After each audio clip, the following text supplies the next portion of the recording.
બોટાદ જિલ્લામાં ચાલુ ચોમાસાની સિઝનમાં વરસાદ નહીવત છે, ત્યારે બોટાદ જિલ્લાના ગઢડા તાલુકામાં આજ દિન સુધીમાં નહીવત વરસાદ થયો છે, જેને કારણે તાલુકાના તમામ ડેમો અને નદીઓ ખાલીખમ છે, તેમજ ખેતીના પાકમાં આવતા દિવસોમાં પાણીની તાતી જરૂરિયાત છે, ત્યારે ઓછા વરસાદને કારણે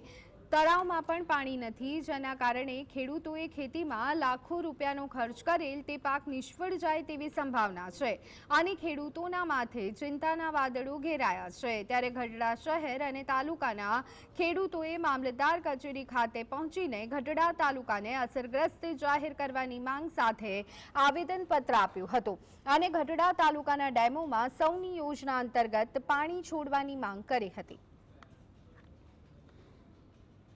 ગઢડા શહેર અને તાલુકાના તમામ ખેડૂતો જે અહીંયા મામલતદાર સાહેબને આવેદનપત્ર આપવામાં આવ્યું છે કે જે હાલ વરસાદ થવો જોઈએ તે થયો નથી અને ખેડૂતોએ જે ખર્ચા કરવા પડે તે કરી નાખ્યા છે, એટલે જે અત્યારે ખેડૂતોની પરિસ્થિતિ છે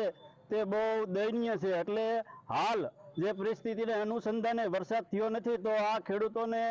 સહાય પેટે જે અસરગ્રસ્ત જાહેર કરવો પડે તે તાત્કાલિક અસરગ્રસ્ત કરવામાં આવે એવી અમારા ખેડૂતોની માંગ છે। ખેડૂતોએ આવેદનપત્ર આપ્યું છે, એમાં એવું છે કે 15 જૂનથી લઈને 15 ઓગસ્ટ સુધી જે જરૂરિયાત વરસાદ છે ચાલુ સિઝનનો એ વરસાદ પૂર્ણ નથી થયો, તેથી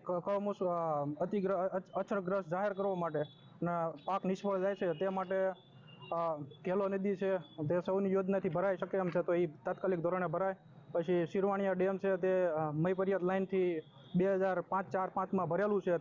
તે જ રીતે સર્વે કરીને પાછું શિરવાણીઓ નદી ભરી દે તો ખેડૂતોને નુકસાન નથી થાય એવું।